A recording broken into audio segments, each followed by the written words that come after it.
Muy buenos días, tengan todos ustedes. Les habla Ricardo Riveros en Familia con el Eterno.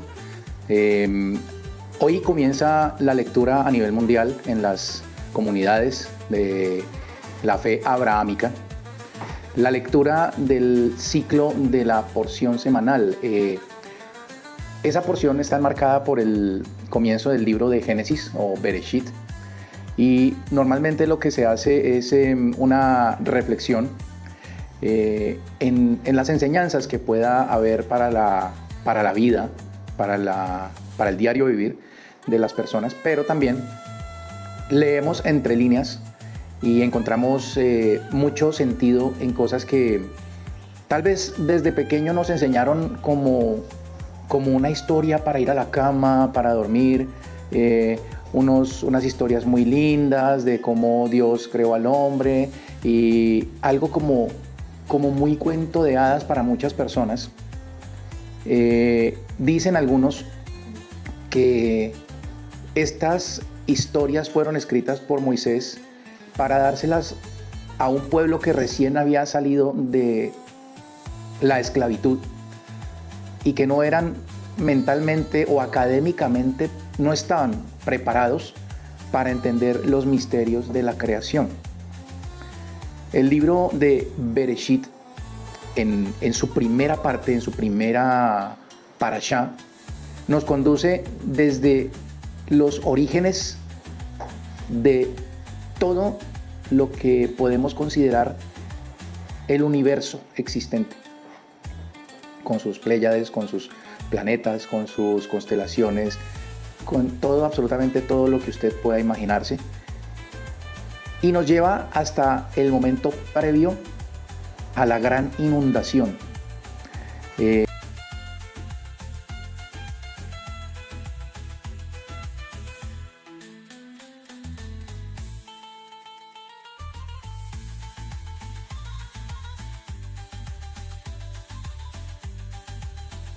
Bueno, vamos a dar una pequeña lectura de los primeros 15 versos del capítulo 1 del Génesis. ¿Por qué solamente estos primeros 15 versos? Porque la verdad es que abarcar toda la porción en una enseñanza, toda la parashá del capítulo 1 al capítulo 6, pues sería prácticamente una simple lectura. Y como les había dicho, y como me he venido preparando desde hace ya bastante tiempo, vamos a llegar a un tema bastante espinoso, por decirlo de alguna manera. Y dice de la siguiente forma: en el principio de la creación, Elohim, el cielo y la tierra, cuando la tierra estaba caótica y desolada, con la oscuridad cubriendo la superficie del abismo y el espíritu de Elohim cerniendo sobre la superficie de las aguas, dijo Elohim: haya luz, y hubo luz. Vio Elohim que la luz era buena, y separó Elohim la luz de la oscuridad. Llamó Elohim a la luz día, y a la oscuridad llamó noche, y fue el anochecer y fue la mañana un día. Dijo Elohim que se solidifique el firmamento en medio de las aguas y que separe las aguas de las aguas. Hizo Elohim el firmamento y separó las aguas que estaban debajo del firmamento de las aguas que estaban por sobre el firmamento. Y fue así. Elohim llamó al firmamento cielos. Fue el anochecer y fue la mañana, el segundo día. Dijo Elohim que las aguas por debajo del cielo se junten en un área y que aparezca la tierra seca. Y fue así. Elohim llamó a lo seco tierra y al conjunto de las aguas lo llamó mares. Elohim vio que era bueno. Dijo Elohim que la tierra produzca vegetación, hierbas con semillas, árbol fruto que produzca frutos de su misma especie, cuya semilla esté en él, en la tierra. Y fue así. Entonces la tierra produjo vegetación, herbaje que da semillas según su especie y árbol que produce fruto cuya semilla está en él, según su especie. Y vio Elohim que era bueno. Y fue el anochecer y la mañana el día tercero.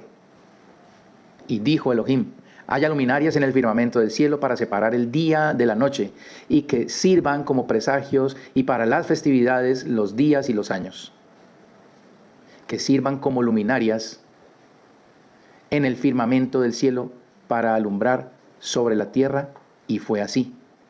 Hizo Elohim las dos grandes luminarias, la luminaria mayor para regir el día y la luminaria menor para regir la noche.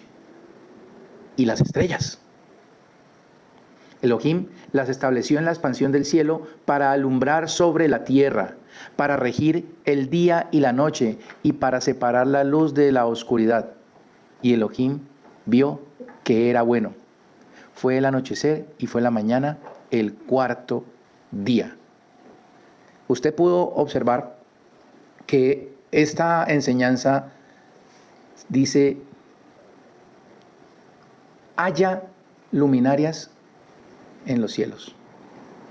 Así se llama, creo. Haya luminarias en los cielos.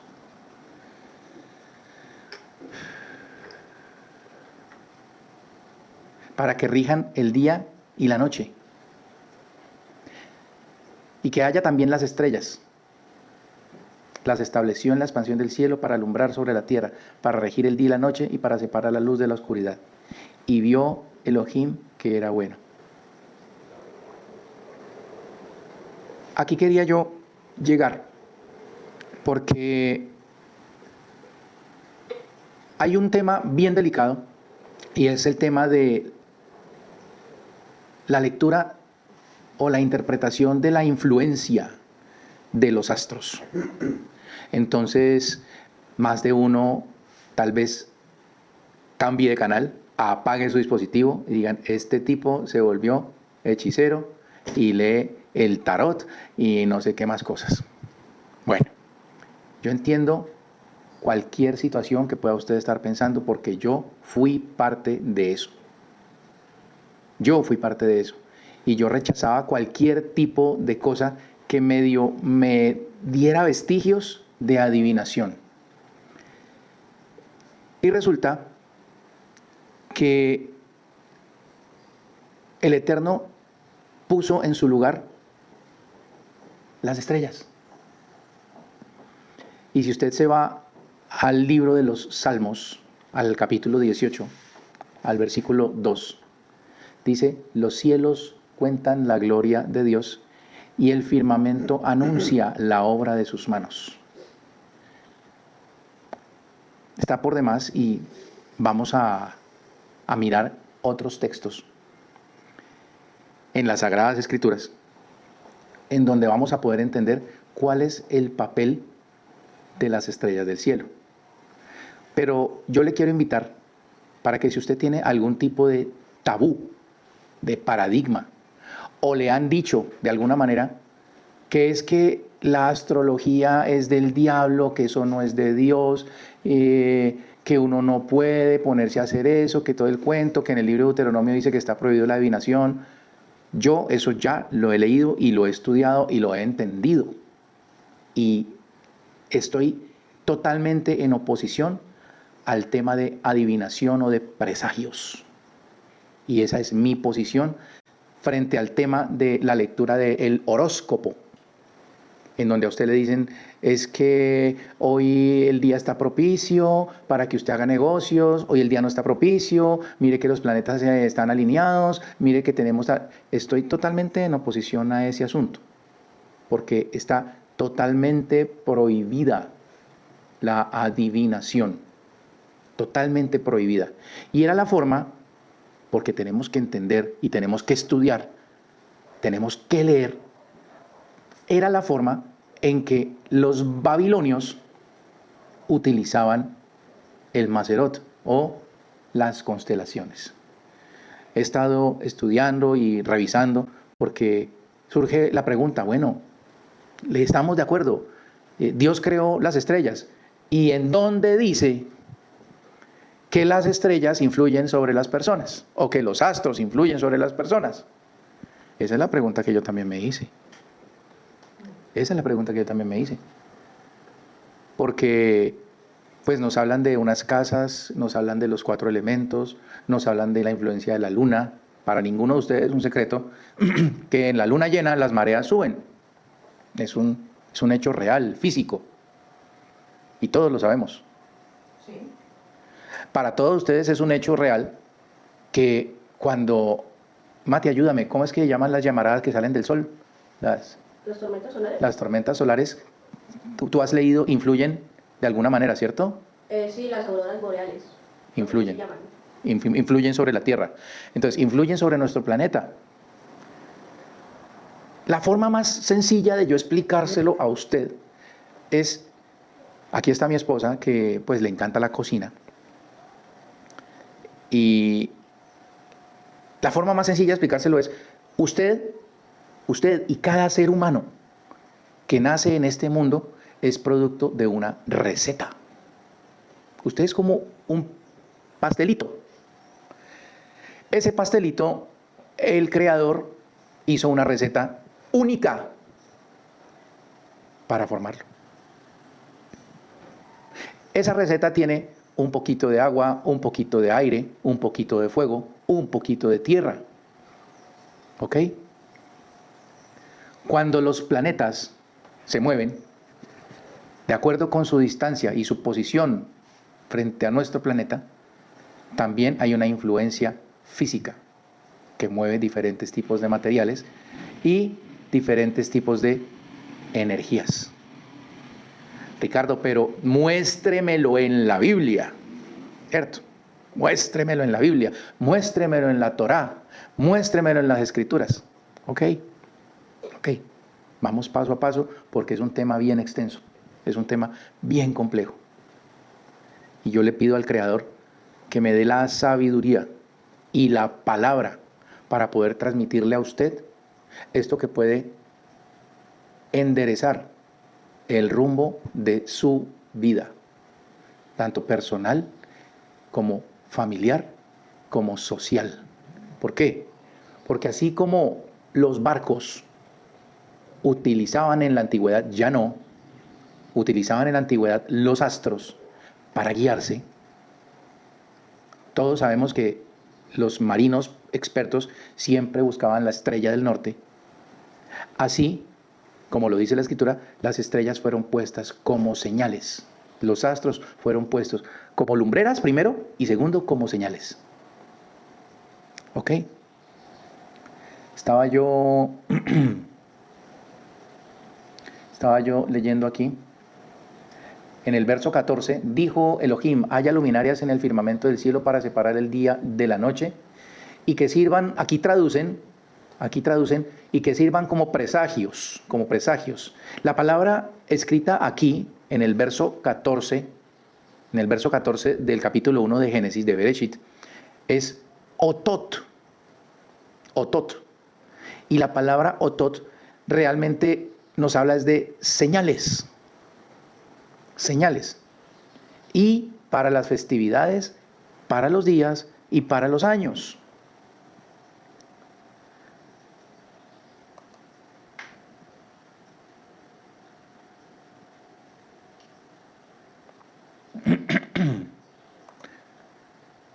Les voy a hacer una brevísima reseña de dónde se originó el tema de la creencia en este tema de buscar en los astros respuestas. Tenemos un Abraham que sale de su tienda a mirar hacia el cielo, y esa voz que le venía hablando hacía ya días le dice: cuenta las estrellas, si puedes contarlas. Así será tu descendencia. Así será tu descendencia. Vamos a empezar con este señor Abraham. Abraham, anteriormente llamado Abram, nace en una ciudad del imperio babilonio, en Ur de los Caldeos. O sea que Abraham era babilonio. Los más estudiosos y los más ilustrados de Babilonia eran los caldeos. ¿Y qué hacían los caldeos? Eran astrólogos. ¿Y para qué estudiaban las estrellas? Los caldeos estudiaban las estrellas con fines de presagiar lo que podía suceder en el reino y lo que podía sucederle a su rey. Esa era la labor. Voy a leerles un poco de historia. Voy a leerles un poco de historia.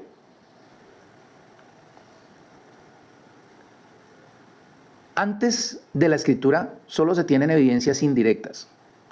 Los monumentos megalíticos como Stonehenge en Inglaterra o el yacimiento de Göbekli Tepe en Turquía demuestran que las culturas prehistóricas ya observaban los ciclos celestes con una precisión asombrosa. Si bien no podemos afirmar que creyeran en la influencia astrológica sobre la personalidad, sí establecían una conexión sagrada entre el cielo y la tierra, un prerequisito fundamental para la astrología. Pero el verdadero Big Bang de la astrología, tal como la conceptualizamos hoy, ocurre en Babilonia, en la gran llanura de Mesopotamia. De ahí era Abraham. Y surge en el segundo milenio antes de nuestra era. Es decir, por tiempos de Abraham, más o menos por esa época, es el gran boom de la astrología como se conoce hoy. Aproximadamente año 1800 antes de la era común, los sacerdotes astrónomos comenzaron a registrar meticulosamente los movimientos planetarios y los eventos celestes, los cometas, los eclipses, todo lo registraban en sus tabletas de arcilla. Su objetivo inicial era hacer presagios del destino del rey y de la nación, lo que conocemos como la astrología mundana. Un mal presagio, como un eclipse, podría llevar a sustituir al rey por un doble para evitar ese destino funesto.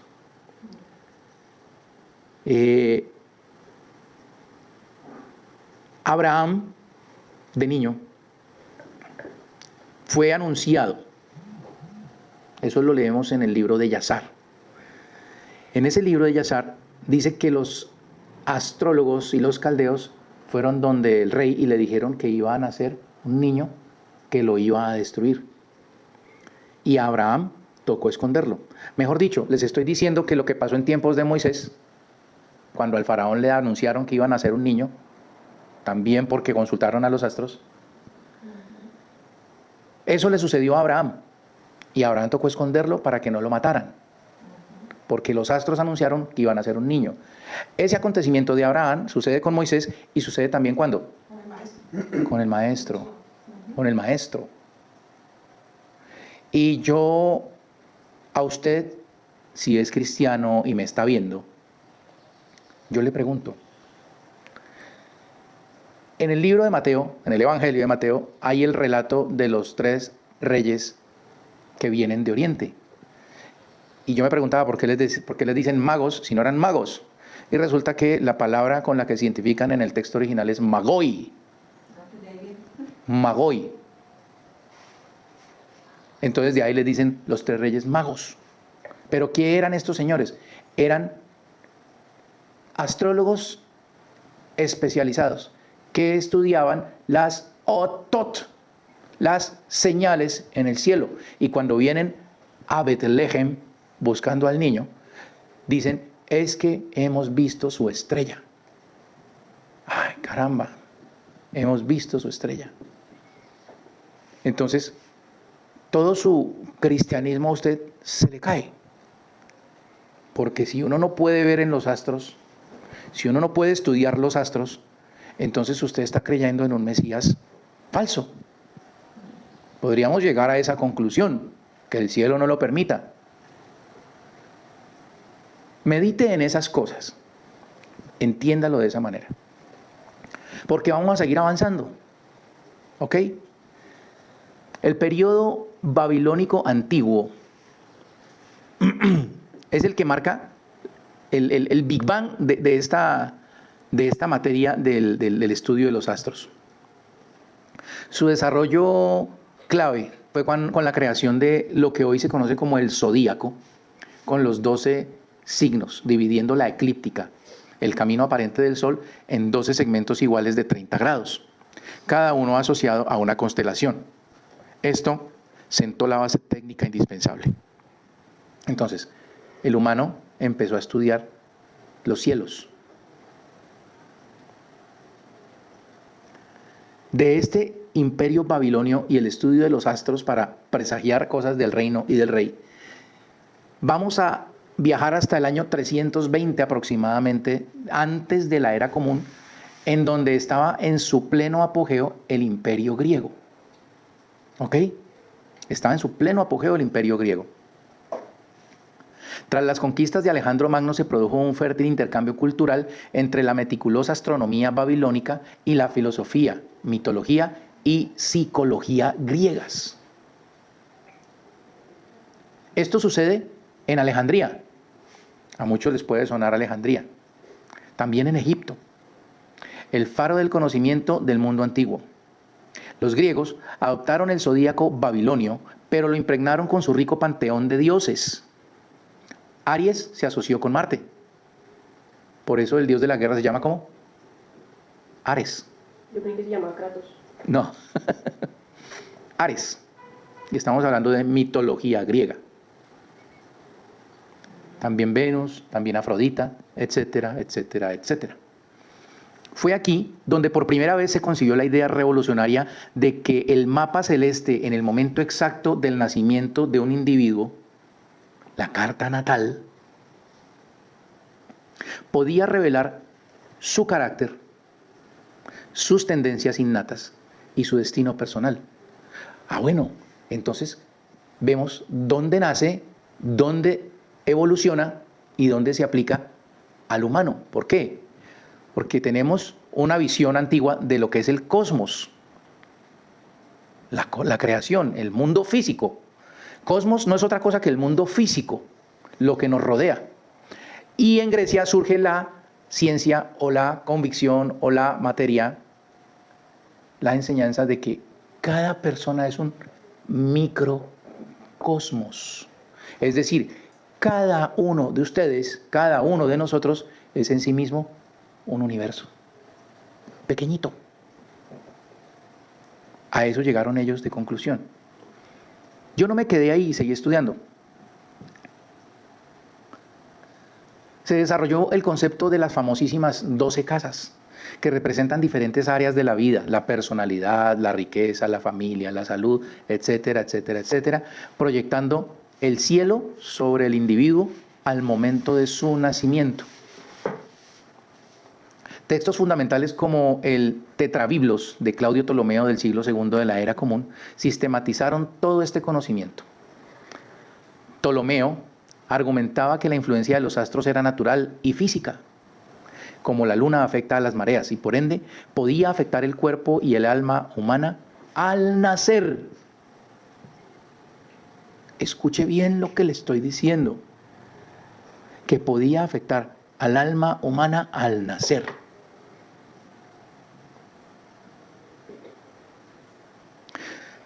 Esta enseñanza de Alejandría se expandió. El Imperio Romano, que le fascinaba sincretizarse, abrazaron con fervor esta teoría del horóscopo, que observa la hora. Horóscopo, que observa la hora. También llegó al mundo islámico. Durante la Edad Media, mientras Europa se sumía en la oscuridad, los sabios islámicos en Bagdad y Córdoba preservaron, tradujeron y refinaron los textos griegos. Desarrollaron técnicas como los lotes, como la parte de la fortuna, y perfeccionaron el sistema de casas. De vuelta a Europa, a través de la España musulmana y las cruzadas, la astrología regresó a Europa, donde se convirtió en parte integral del currículum universitario durante el Renacimiento. Figuras como Marsilio Ficino y Johannes Kepler, que era tanto astrónomo como astrólogo, la practicaron. Por ahí hay un aparato que se llama Kepler, ¿no, Mati? Sí. Es muy parecido a la Tierra. Un planeta que se llama Kepler. La creencia nace, vamos a hacer una pequeña conclusión. La creencia nace de la fusión de dos grandes tradiciones, la técnica observacional de Babilonia y la interpretación filosófica y psicológica griega. ¿Cuándo? Si bien las observaciones comenzaron alrededor del 1800 antes de la era común, el concepto de que esto determina el carácter de una persona individual se consolidó durante el periodo helenístico alrededor del siglo II antes de la era común en la ciudad de Alejandría. Fue en este crisol de culturas donde se completó el salto conceptual de leer el cielo para el rey y el Estado a leerlo para cada alma que nace, creyendo que el macrocosmos, el universo, y el microcosmos, el ser humano, están indisolublemente unidos por un lenguaje simbólico escrito en las estrellas. Ahí llegamos a la respuesta, bueno, ¿y de dónde sale la creencia de que los astros influyen en el ser humano? Ok. Entonces usted me va a decir, ay, pero es que eso es paganismo porque es Babilonia y es Grecia. Espérese un momento. Espérese un momento. No porque lo hayan hecho en Babilonia es malo. Los códigos de leyes son inspirados en el código de Hammurabi. ¿De dónde es el código de Hammurabi? Babilonio. La filosofía no se originó en Israel ni en Judea. ¿Dónde se originó la filosofía? En Grecia. Los más grandes aportantes a la ciencia en la humanidad son los griegos. Usted, aunque no lo crea, todavía tiene costumbres griegas. Muchísimas. Entonces, ay no, eso es malo, eso es del diablo, eso no es del Eterno. Yo he escuchado todas esas frases y le entiendo que usted las diga. No peleemos, porque la idea no es pelear, sino reconciliar. Todavía hay mamás y hay papás que le dicen a los niños que el internet es malo. Yo pregunto, ¿el internet es malo? No. No. ¿Qué es lo malo? El uso que yo le doy. Y vuelvo a repetirle lo que usted a mí se va a cansar de oírmelo. Es su estado. Es su estado. Es su estado el que determina si hay agentes de luz o agentes de oscuridad en su vida. Es dentro suyo, no en el entorno. No en el entorno. Porque cuando usted termina de leer el relato de la creación, dice, y vio Dios que todo lo que había hecho era bueno en gran manera. Entonces hay gente que me dice, ay, pero es que por ejemplo cuando creó la expansión, entonces Él no dijo que era bueno. Es porque ahí va a vivir el diablo, porque es que el diablo vive en la atmósfera. ¿Será que el diablo respira? ¿Será cierto las deducciones que se han sacado de diferentes fábulas que nos han contado durante siglos enteros y que se han convertido en parte de nuestro diario vivir? Sigamos adelante, porque lo que yo quiero es que usted entienda que a usted le entregaron un manual, un libro en el que usted puede aprender a conducir a su hijo, a su hija, su matrimonio y sus relaciones, y usted cogió el librito y lo metió en una caja y ya no sabe en qué caja está. Porque como no nos gusta leer y no nos gusta educarnos, sino que nos cuenten cosas y para nosotros más o menos medio entender, y entonces uno me dijo esto, el otro me dijo lo otro, pero finalmente no trabajamos en lo más importante. A usted, el Creador, entregó señales. A usted, el Creador, le entregó un manual para conducir su hogar, su familia, sus finanzas. A usted, el Creador, no le dijo, lea los astros para que adivine cómo le va a ir esta semana. Eso no es cierto. Y está prohibido en la Sagrada Escritura. Pero el Creador sí le permitió a usted entender por qué su niño, cuando usted le dice algo, reacciona de determinada forma. El Eterno a usted sí le permitió entender por qué su pareja, cuando usted deja de hacer algo, se pone tan sentimental o se pone tan sensible. El Eterno a usted le suministró unas herramientas para usted entender por qué su hijo se quiere ir de la casa. Y por qué no le gusta que nadie le toque sus cosas y que nadie le entre en su habitación. todo eso está explicado. Es simplemente que usted se preocupe por entender esas señales. Cada ser humano es diferente. Porque no falta el que esté pensando allá en este momento, ay, entonces solamente hay 12 personalidades porque son 12 signos del zodíaco, del masal. No se trata de eso. Se trata de que hay tendencias marcadas y de acuerdo con su fecha de nacimiento, la hora de su nacimiento, el día de su nacimiento, hay más luz o más oscuridad, y eso nos lo muestran los escritos de Qumran. Y les he dicho ya en varias oportunidades que hemos estado estudiando los escritos del Qumran, los rollos del Mar Muerto. ¿Ok? Porque todo esto, bueno, todo esto es pagano. Todo eso es pagano de Babilonia. Todo eso es de los griegos. ¿Y qué opinaban los que se apartaron y se fueron para el desierto? ¿Qué escribían? ¿Qué decían de eso? ¿Qué pensaban acerca de las señales? ¿Por qué se le pone tanta atención cuando un profeta dice, y en medio de mis visiones vi una señal en el cielo, una ot? Sigamos estudiando. Démosle unos cimientos a esto de lo que les estoy hablando, porque es bien importante. Dime. Entonces, en conclusión, tergiversaron el tema de la carta natal de nacimiento, realmente se llama es masal, y se puede utilizar para corrección de la persona, ¿es correcto? Eso es lo que estamos tratando de poner unos cimientos para que usted entienda para qué lo tiene que usar. Excelente. ¿Para qué lo usa? Para adivinar si me tengo que ir a vivir en otra ciudad, o para adivinar si me tengo que ir a hacer esto, o este trabajo, o hacer este negocio. ¿Para qué es el estudio? ¿Cómo es la forma correcta de usted hacerlo? Por eso cuando alguien cumple años de los judíos le dicen Masal Tov, ¿no? Masal Tov. Que tenga un buen masal. ¿Ya? La línea teológica predominante en la Biblia hebrea, el Tanaj, Torah, Nevi'im, Ketuvim, es de clara oposición a las prácticas astrológicas tal como se entendían en Babilonia y en Egipto. La razón es fundamental, defender el monoteísmo estricto y la soberanía absoluta de Dios. Perfecto.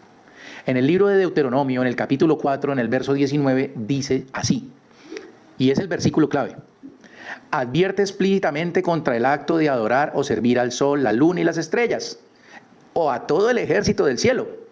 La astrología, al atribuir poder e influencia a los cuerpos celestes, era vista como una forma de idolatría. Deuteronomio, que es capítulo 18, de los versos 10 al 12, condenan explícitamente las prácticas de la adivinación, el agorero, el sortílego, la hechicería, categorías bajo las cuales caería la astrología predictiva.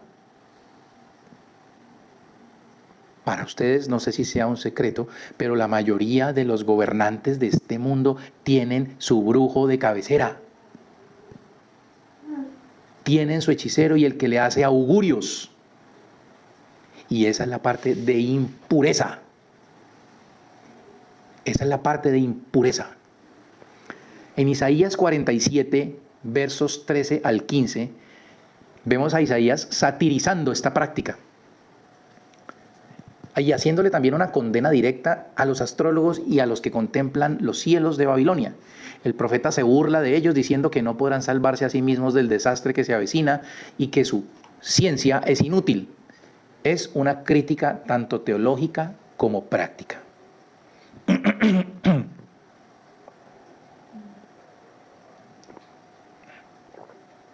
A pesar de esa postura oficial, la evidencia textual y arqueológica sugiere que la creencia en la influencia de los astros estaba extendida entre el pueblo hebreo y deja huellas en el propio texto bíblico.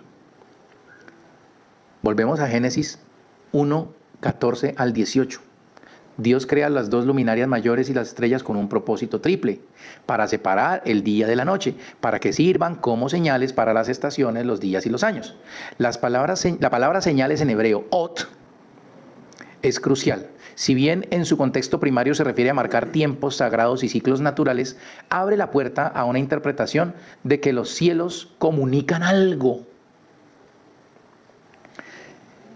En Jueces, en el capítulo 5, en el verso 20, leemos en el Cantar de Débora un texto arcaico y poderoso que dice: desde los cielos lucharon las estrellas, desde sus órbitas lucharon contra Sísara. Sísara era un rey de la época de los jueces. Esto es profundamente significativo, muestra una concepción de los cuerpos celestes como agentes activos en la batalla, no como meros relojes celestes. Es una personificación que sugiere influencia en los asuntos humanos. En Mateo capítulo 2, versos 1 al 12, aunque es un texto de los escritos apostólicos, escrito en griego, pero con un trasfondo cultural judío, es la evidencia más clara de la creencia en que un evento astral podía señalar el nacimiento de una persona excepcional. En este caso hablamos de Yeshua, nuestro maestro y nuestro rabino y el rey que esperamos que pronto regrese y establezca el reino. Amén. Ken Yehi Ratzon. Los magos, magoi, eran una casta sacerdotal persa babilónica experta en astrología.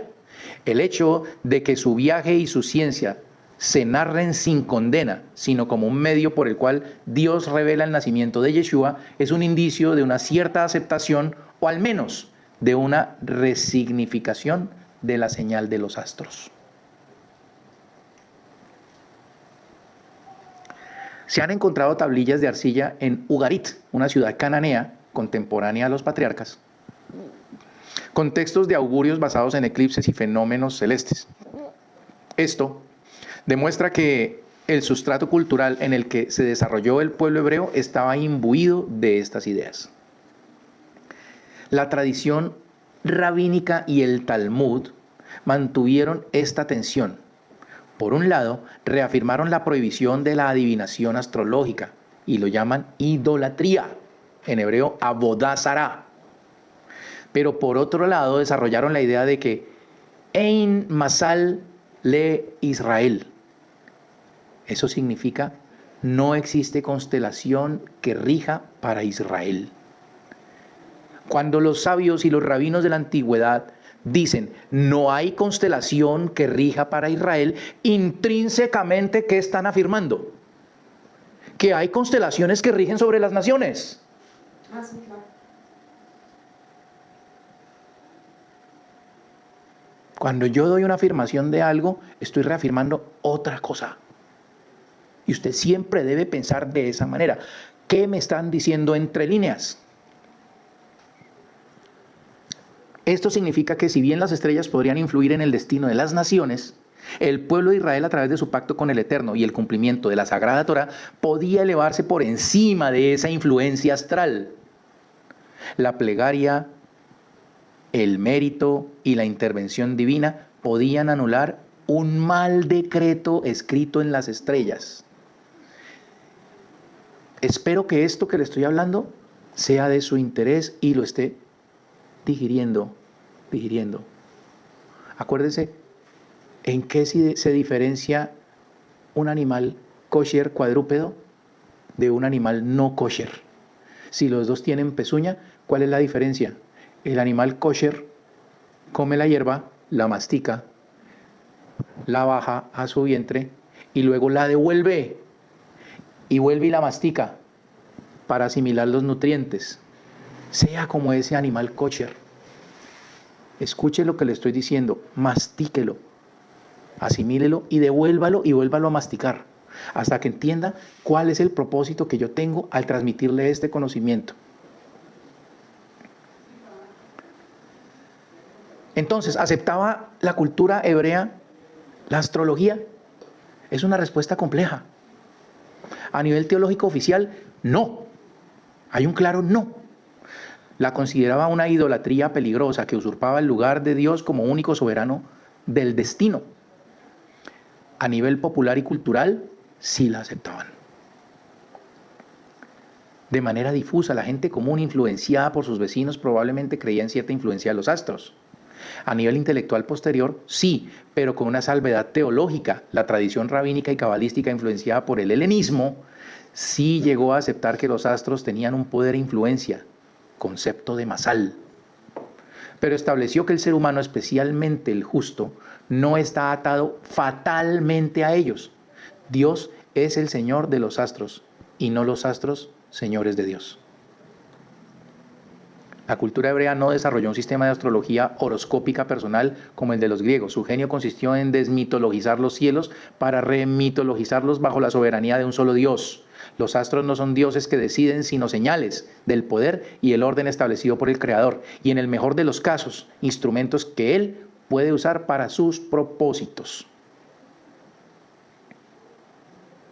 Adentrándonos entonces a la parte que les mencioné hace unos minutos, los escritos de los rollos del Mar Muerto.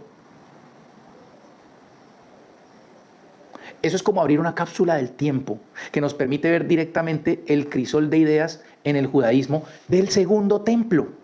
La comunidad de Qumran, ya fuera esenia o un grupo afín, tiene mucho que decir al respecto y su postura es profundamente significativa y distintiva.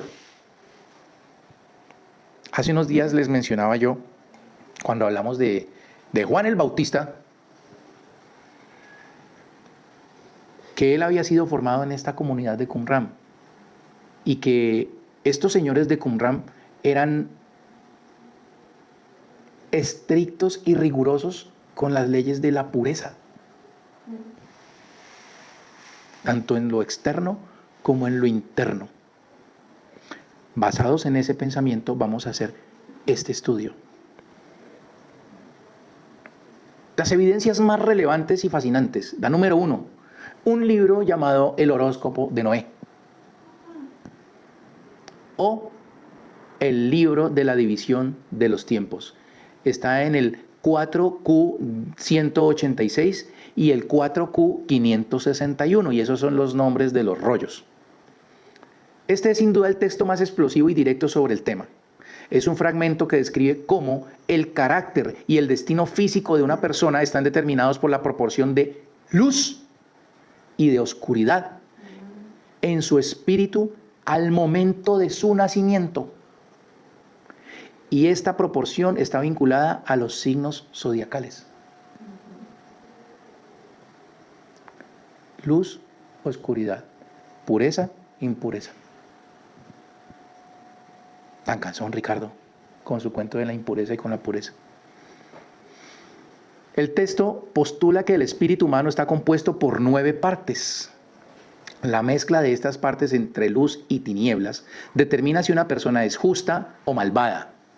Lo crucial es que esta mezcla está ligada al signo zodiacal bajo el que nace la persona. Ay, Ricardo, usted me está diciendo que nosotros estamos predestinados y usted cree en la predestinación.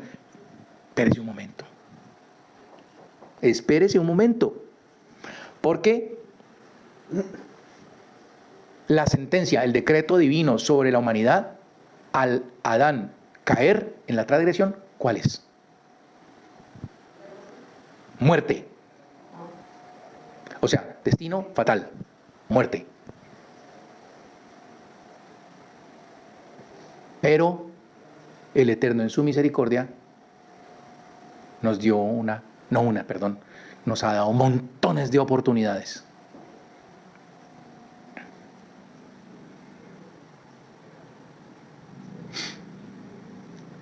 El texto de el rollo 4Q186 describe a un individuo de la siguiente manera.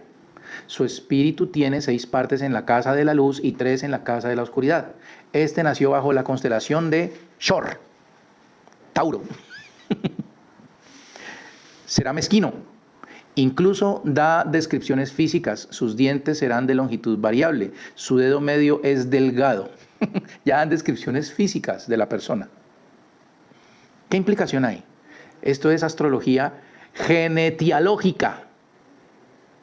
Genetialógica. En estado puro. La comunidad de Qumran estaba utilizando un concepto astrológico helenístico y lo estaba integrando en su marco teológico dualista de la luz contra las tinieblas. No es que los astros influyan por sí mismos, sino que son el mecanismo de revelación o el mapa que Dios utiliza para establecer el destino predeterminado de cada individuo. Pero hay otro texto, y es el 4Q Shirshab, los cánticos del sacrificio del Shabbat o los himnos de Qumran. Esta colección de himnos para cada Shabbat del año revela una cosmología profundamente conectada con el culto celestial. Los textos describen cómo los ángeles y las potencias celestiales realizan un servicio de culto perpetuo en el templo celestial. Los cuerpos celestes, el sol, la luna, las estrellas, no son dioses, sino seres angelificados o ejércitos del cielo, que alaban al Eterno y ejecutan su voluntad. Al estar todo el cosmos participando en un orden sagrado y gobernado por decretos divinos, el movimiento de los astros es parte de ese orden. Su influencia no es autónoma, sino que son los instrumentos a través de los cuales se manifiesta la voluntad predestinada de Dios. Esto eleva la astrología de una mera adivinación a una teología cósmica. Hay otro texto, y es el libro de los jubileos. De este libro se encontraron muchísimas copias. Al encontrar muchísimas copias de un texto, podemos entender que era un texto importante. Aunque no es un texto compuesto por la comunidad, su gran número de copias indica que era una autoridad para ellos. Astronomía pura versus astrología idólatra. El libro de los jubileos, en el capítulo 2, enfatiza que el sol, la luna y las estrellas fueron creados para marcar los tiempos, las festividades y los años. Pero hace una distinción crucial: su función es cronométrica y calendárica, no adivinatoria. El gran pecado de los hijos de los vigilantes. Hubo una referencia a la tradición de Enoc. Enoc, el otro Enoc. Fue desviar este conocimiento para la astrología, corrompiéndolo en idolatría. Ustedes saben que hubo un Enoc que no era el que Dios se llevó, ¿cierto? La obsesión de Qumran con un calendario solar de 364 días, en oposición al calendario lunar fariseo, demuestra su creencia en un orden cósmico perfecto y predeterminado por Dios. El movimiento del sol es una expresión de ese orden inmutable. La comunidad de Qumran, en conclusión, no era un grupo de astrólogos en el sentido babilónico o griego. Su postura es una sofisticada síntesis teológica. Número 1. Predestinación radical. Creían firmemente que Dios había predestinado a cada persona para la luz o las tinieblas desde antes de la creación. Número 2. Los astros como mecanismo de revelación. Para ellos, la astrología, específicamente el horóscopo personal, no era una forma de predecir un futuro incierto, sino de leer el decreto divino ya escrito en el cielo para cada persona. Era una ciencia para entender la voluntad predestinada de Dios sobre la naturaleza humana. Número 3. El dualismo cósmico. Tomaron el lenguaje y las estructuras de la astrología helenística, el zodíaco, y la recalibraron para encajar en su rígido dualismo luz-oscuridad. El horóscopo de Noé es la prueba definitiva de ello. En resumen, la comunidad de Qumran no solo menciona la influencia de los astros, sino que le integra en el núcleo de su teología de la predestinación. Para ellos, el carácter de una persona no era influenciado caprichosamente por los astros, sino que los astros revelaban de manera infalible el designio eterno de Dios para esa alma, designio que estaba irrevocablemente ligado a la gran guerra cósmica entre el espíritu de la verdad y el espíritu de la perversidad. Es un testimonio fascinante de cómo el judaísmo de la época interactuaba con las ideas científicas y filosóficas de su tiempo, reinterpretándolas a la luz de su fe. Bueno, ¿y a dónde quiere llegar, Ricardo, usted con esto? Como se los dije, a mí no me podían hablar de cuál era mi signo zodiacal. Yo salía huyendo, porque desde muy joven hice todo lo posible por acercarme al Eterno en la forma que todas las personas lo hacen en mi país, aquí en Colombia, leyendo la Biblia y haciéndome el año bíblico, y entonces, y pues así, orando, y sin un maestro que realmente me guiara. Y la Sagrada Escritura, uno necesita un maestro, uno necesita un guía. Primeramente necesitas un guía personal, alguien que te ayude a entender. Y en la medida que tú vas avanzando, empiezas a llegar donde unos guías superiores. Y ese es el propósito de la vida de cada persona. Por allá dice en el libro de Jeremías que la tierra será llena del conocimiento del Eterno. Y eso es lo que yo anhelo y espero. Que nadie tenga que enseñarle a nadie, porque todos conocerán al Eterno, dice por allá Jeremías, creo que en el capítulo 31, no recuerdo. Por otro lado, tenemos a Pablo de Tarso. Por aquí tengo el tema, permítame un segundo, yo le menciono. Deme un segundito. A ver si lo tengo por aquí cerca.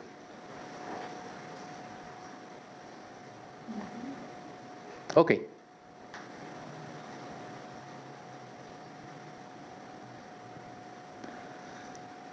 La fe cristiana fundamentalmente está basada en las enseñanzas del apóstol Pablo.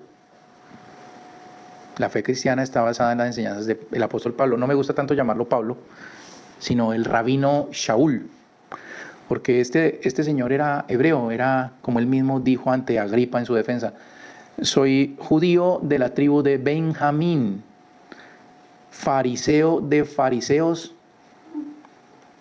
y nada he hablado contra la Torá, ni contra el pueblo de Israel, ni contra las tradiciones. Entonces, el rabino Shaul no se inventó una religión, como muchos de pronto pueden creer. Pero ¿por qué les hablo del rabino Shaul? ¿Por qué les hablo de Pablo? Porque por allá hay un texto en la primera carta a los Corintios, en el capítulo 2, en los versos 6 al 8. Y esta carta, este texto, los invito a que lean el contexto. Es importante que usted lea el contexto de los versos que yo le digo, y no que lo tome como me tocó a mí en una iglesia en la que me entregaron un libro con 27 doctrinas fundamentales y lo que hacían era tomar textos sacados de contexto para crear doctrinas sobre ellos. Que el Eterno los bendiga y se apiade de ellos y les quite la venda de los ojos.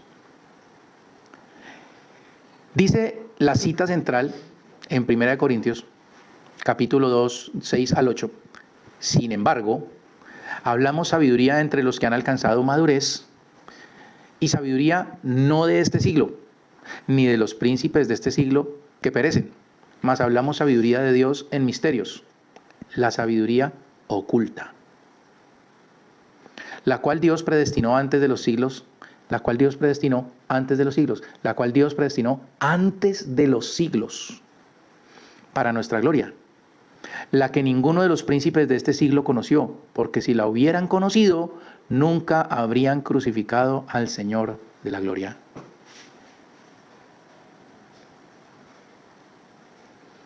El rabino Shaul está haciendo aquí una distinción clásicamente cabalística. La cabalá de la pureza, la llamada Jochma Nistara, es de lo que está hablando Pablo.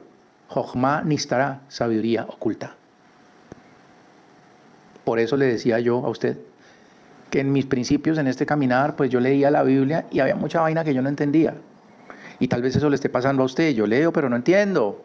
Acuérdese el etíope eunuco cuando se encontró con Felipe.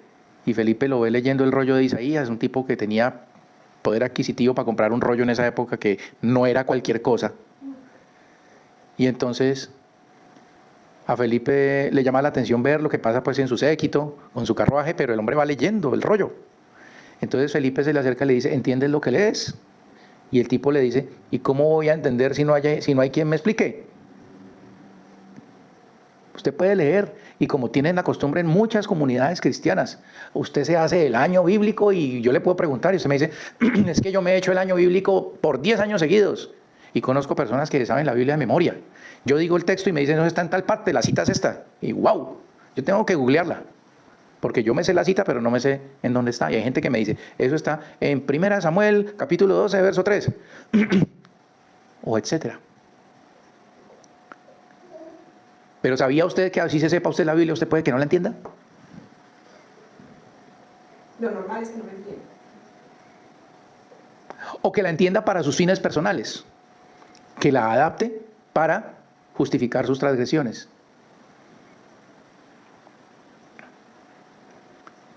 Sabiduría de Dios en misterio. Teú sopian en misterio, en griego. Esto es la Jochma Nistara, la sabiduría oculta. No se refiere a la filosofía humana, sino a los sodot, de la palabra sot, Los sodot son los secretos de la Torá. Los planes y diseños internos de la creación que existían en la mente del Eterno antes de la fundación del mundo. Esa es la Torá de Atzilut, la luz del Ein Sof, antes de cualquier contracción. O sea, la sabiduría oculta mora dentro del Creador desde tiempos inmemoriales antes de que se inventara el tiempo. No sé si usted me puede entender eso. Al Eterno no lo contiene el tiempo, Él creó el tiempo. Es decir, que por eternidades esta sabiduría oculta moraba con Él, la cual Dios predestinó antes de los siglos. El Arizal, un rabino, habla de los Tikkuné Hakadmut, los arreglos de la preeternidad. Esta sabiduría no es una ocurrencia tardía, es como el blueprint espiritual, el Adán primordial, a partir del cual se formaron todos los mundos. Es la raíz de todas las almas y los senderos de la redención. Para nuestra gloria. La gloria aquí es el Kavod, en Kabbalah. El propósito de revelar esta sabiduría oculta es para que el alma humana pueda reflejar la luz de Dios y así cumplir con su tikkun. Y llegamos al clímax de esta charla. Cumplir con su tikkun, reparación, y alcanzar su máximo potencial de gloria, es decir, convertirse en un kli, una vasija para la presencia divina.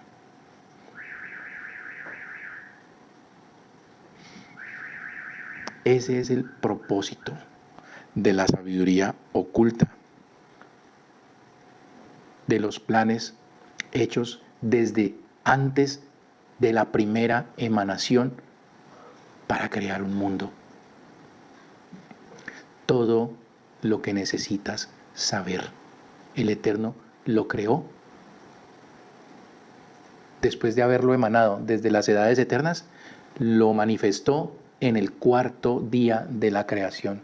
Entregó las señales para que usted juiciosamente se consagre al Eterno, estudie su temperamento, la cantidad de luz que habita dentro de su ser y la cantidad de oscuridad que habita dentro de su ser, y que usted logre equilibrarlo. Y eso se aplica para usted, para su hijo, para su hija, para su pareja.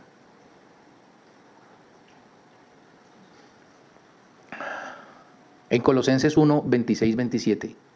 El misterio que había estado oculto desde los siglos y edades, pero que ahora ha sido manifestado a sus santos, a quienes Dios quiso dar a conocer las riquezas de la gloria de este misterio entre los gentiles, que es el Mesías en ustedes, la esperanza de gloria.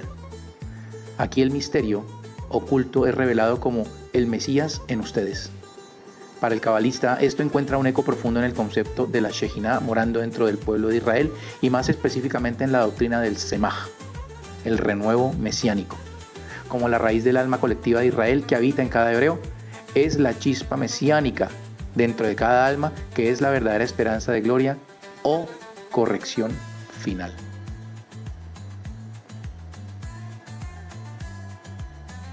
Quiero ir cerrando con un llamado para que usted pueda desbloquear esas áreas que para usted mismo han sido como una fortaleza inexpugnable y usted no ha podido cambiar decretos en su vida. Bloqueos que ha tenido, relaciones maritales fracasadas, malas relaciones con sus hijos, con sus padres, con sus hermanos.